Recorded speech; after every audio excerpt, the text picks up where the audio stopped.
할렐루야. 오늘 말씀은 사무엘상 17장 50절로 51절입니다. 제가 말씀을 봉독하겠습니다. 다윗이 이같이 물매와 돌로 블레셋 사람을 이기고 그를 쳐 죽였으나 자기 손에는 칼이 없었더라.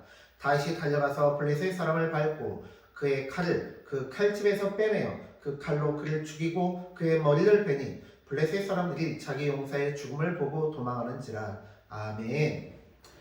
오늘은 사무엘상 17장 50절로 51절 말씀을 본문으로 해서 칼이 없는 하나님의 군대라는 제목으로 하나님의 말씀을 전하겠습니다. 사무엘상 17장에 보면 블레셋의 거대한 장수와 다윗의 이 전투가 시작됩니다.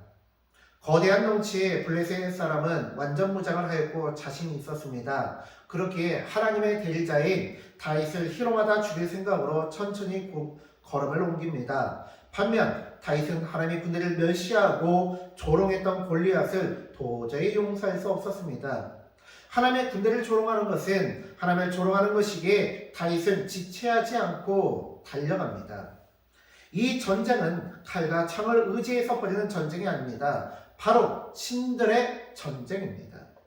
신의 사자들이 신들의 명의를 걸고 벌어지는 전쟁입니다. 그렇게 다윗은 절대 질 수 없었습니다. 왜냐하면 하나님께서는 이미 다곤의 손발을 부러뜨리시고 땅에 엎드러지게 하신 분이기 때문입니다. 따라서 블레셋의 수호신을 엎드러지게 하신 하나님께서 블레셋 사람 또한 엎드러지게 할 것은 자명한 사실입니다. 이러한 명확한 사실을 사울은 깨닫지 못했고 다윗은 이것을 기정사실화했던 것입니다.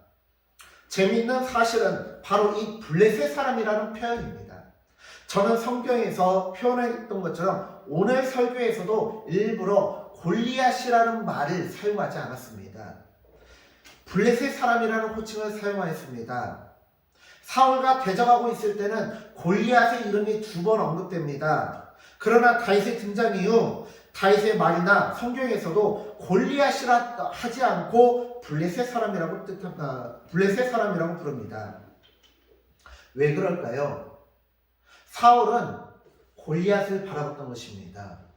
그러나 다윗은 그리고 성경은 이것은 골리앗과 사울의 전쟁이 아니라 하나님과 다곤의 전쟁임을 알고 있었고 그렇기에 절대 이스라엘을 질 수 없는 전쟁이라는 것을 분명히 알고 있었습니다.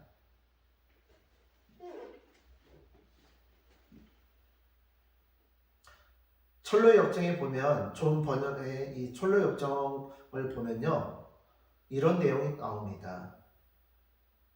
어느 고난의 길을 두려움의 길을 통과하려고 하는데 양쪽에 막 셰퍼드 같은 막 이 늑대 같은 맹수들이 있는 거예요. 막 어찌나 사납게 짖던지 막 벌벌 주려 떨고 있는데 어떤 사람이 깨닫게 해주기를 그것들은 쇠사슬에 묶여 있어가지고 그냥 으르렁댈 뿐이지 해칠 수 없다라는 것을 깨닫게 해주는 거예요. 마찬가지입니다. 지금 사울은요 하나님을 보지 않고 창과 칼을 의지하다가 그만 적들의 허장 성세에 넘어갔던 것입니다. 더군다나 블레셋 사람은 다윗에게 죽임을 당하기 전까지 무려 40일 동안 아침 저녁으로 전쟁을 도발하였고 이스라엘을 조롱하였습니다. 즉 이스라엘의 하나님을 조롱한 것입니다. 블레셋의 수호신 다곤이 야훼 앞에 엎드러진 수모를 갖고자 일부러 조롱하고 도발하였던 것입니다. 또한 골리앗이라고 하는 어마어마한 장군을 통해 1대1 대결을 하자고 꼬드긴 이유는 따로 있습니다. 왜 그런지 아세요?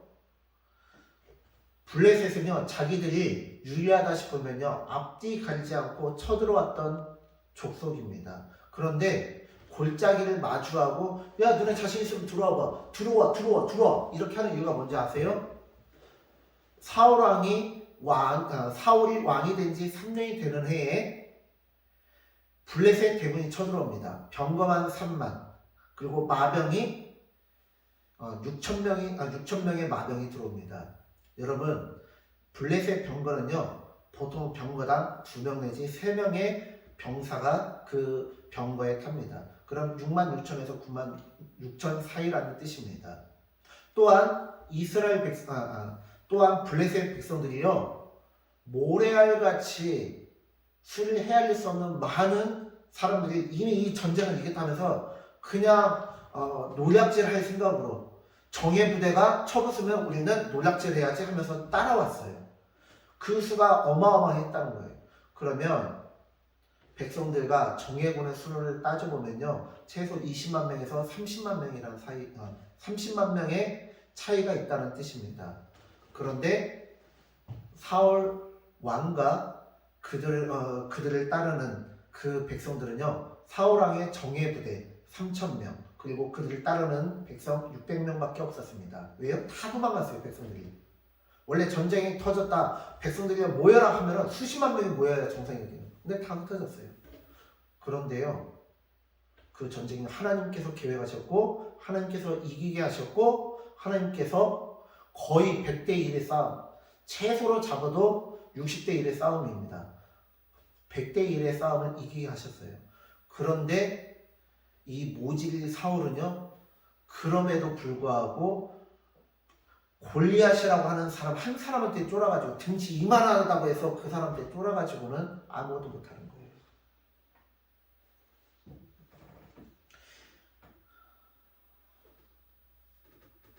백대 1의 싸움이 어떻게 이긴 줄 아세요? 하나님께서 싸우셨기 때문입니다. 하나님께서 요나단의 무기를 드는 자에게 성령의 감동을 주셨습니다. 그래서요, 그들이 겁도 없이 단 둘이서 블레셋 진영에 올라가서 싸움을 벌이고, 그들이 2명 때문에 두려워 벌벌 떠는 것을 보고 3,600명이 용기 100배에서 쳐들어가서요, 100대 1의 싸움을 승리로 장식했습니다. 그렇기 때문에 블레셋에는요, 정규 군대가 그렇게 많을 수가 없는 거예요. 그럼에도 불구하고 사울은 골리앗이라고 하는 눈에 보이는 조건에 벌벌 떱니다. 이미 기세에서 눌려버렸고요. 이것은 여전히 사울이 만군의 하나님을 의지하지 않고 창각하를 의지하고 있다는 것을 의미합니다. 이스라엘 백성들이 자기들을 위하여 목숨 걸고 사울 왕을 요구했지만, 자신들이 요구한 왕은 자신들과 똑같은 성정을 지닌 사람으로 백성과 똑같이 이기적으로 백성들의 생명과 재산보다는 자신의 생명과 재산이 더 중요한 사람이라는 것을 깨닫게 하십니다. 한마디로 너희 잘못된 선택을 한 거야. 세상 왕은 용기 100배에서 용맹하게 싸우는 것 같지만, 아니, 자기를 위해서 싸우는 거예요. 너희를 위해서 싸우는 것이 아니다라는 것을 깨달으라는 거예요. 지금 우리는 어떻습니까? 세상의 문화라는 파도에, 가치관이라는 파도에 밀려 내 것이 무너지며 허장성세를 부리는 세상 앞에서 놀랍다는 사울의 모습과 차이가 있습니까? 하나님의 군대의 정체성을 등져버리고 외면하고 각자 도생하는 백성들의 모습과 구별이 있습니까? 그러나 다윗은 달랐습니다. 다윗이 등장하기 전에 다윗은 분명하게 말합니다. 뭐라고요? 자신의 생명과 비교했을 때 그냥 기껏하면은 그냥 알바비 떼주고 월급 떼주면 괜찮은 거예요. 그냥 물건 하자 생겨서 직원이 그 물건값 메워주고 알바생이 뭐 사고 쳐서 그 알바비 대신 메꿔주는 것처럼, 맹수가 왔을 때 자기 생명이 소중한 사람은 버리고 도망가요. 그러나 다윗은 뭐라고 하죠? 다윗은 어떻게 하죠? 맹수를 쫓아가서 맹수의 입에서 자신의 생명보다 귀하지 않은 흔하디 흔한 그 양을 위해서 목숨 걸고 맹수의 입에서 그 양을 건져냈다고 해요.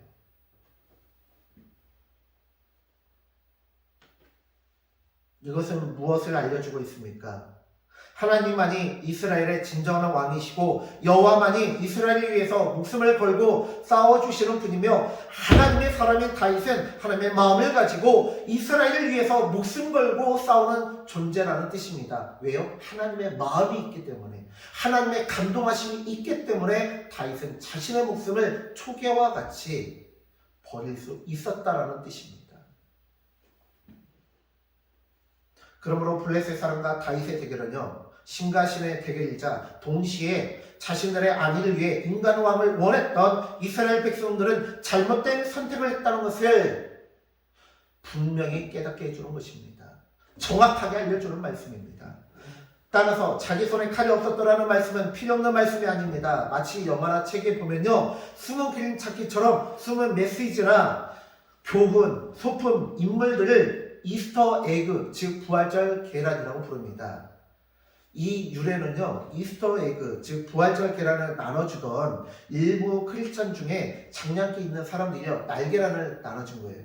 우리도 복불복으로 게임을 하다 보면 TV에서 그러잖아요. 날계란인지 아니면 삶은 계란인지 해가지고 깨보면 어때요? 날계란이면 주르르 그렇게 되잖아요. 그런 것처럼 날계란을 먹으려고 했는데 깨져봐요. 얼마나 당황스러워요. 더군다나 계란이 비싼데 옛날에는 그렇게 장난을 치던 것에서 유래된 말인데요. 즉 자기 손에 칼이 없었다라는 말씀은요, 우리에게 명확히 알려주는 말씀이지 불필요하게 첨가된 말씀이 아니에요. 용맹한 아더왕, 강개토 대왕처럼 인간 왕을 의지하는 것이 아니라 이스라엘 군대의 하나님의 이름을 의지하는 것이 이스라엘 군대, 하나님의 군대의 정체성이라는 거예요. 기돈의 300용사가 칼을 들고 전쟁에서 승리하였습니까? 아닙니다. 그들의 손에는 칼이 없었습니다. 다윗의 손에는 칼이 없었습니다. 전쟁은 오직 만군의 여호와께 속한 것입니다. 우리의 손에 칼이 없습니까? 우리의 손에 재능이 없습니까? 나의 손에 돈이 없습니까? 건강이 없습니까? 물질이 없습니까? 행복이나 평안이 없습니까? 두려움과 막막함이 있습니까? 우리 손에는 칼이 없지만 하나님의 손이 있습니다. 하나님께서 내 손을 잡아주실 때 암담하고 막막한 그 현실은 사라지고 은혜의 감동만, 먹먹함만이 흘러넘칠 것입니다. 내 손에 칼이 없습니까? 그렇다면 오히려 더 감사합시다. 내 손에 칼이 없으면 이 세상 그 어떤 명분보다 강하신 주님의 오른손을 내밀어 주시기 위함입니다. 예수님은 말씀하십니다. 세상에서 너희가 환난을 당하나 담대하라. 내가 세상을 이겼노라. 칼 대신 주님의 오른손을 잡으시는 우리 성도님들 되시기를 축원하겠습니다. 기도합니다. 하나님 감사합니다. 오늘 이렇게 우리가 주님의 말씀을 통해서 귀한 은혜를 받습니다. 하나님, 그동안 우리는 나의 손에 칼이 없음을 인하여 불평하고 원망하였습니다. 하나님, 그러나 이제는 그것이 나에게 축복임을 깨닫게 되었습니다.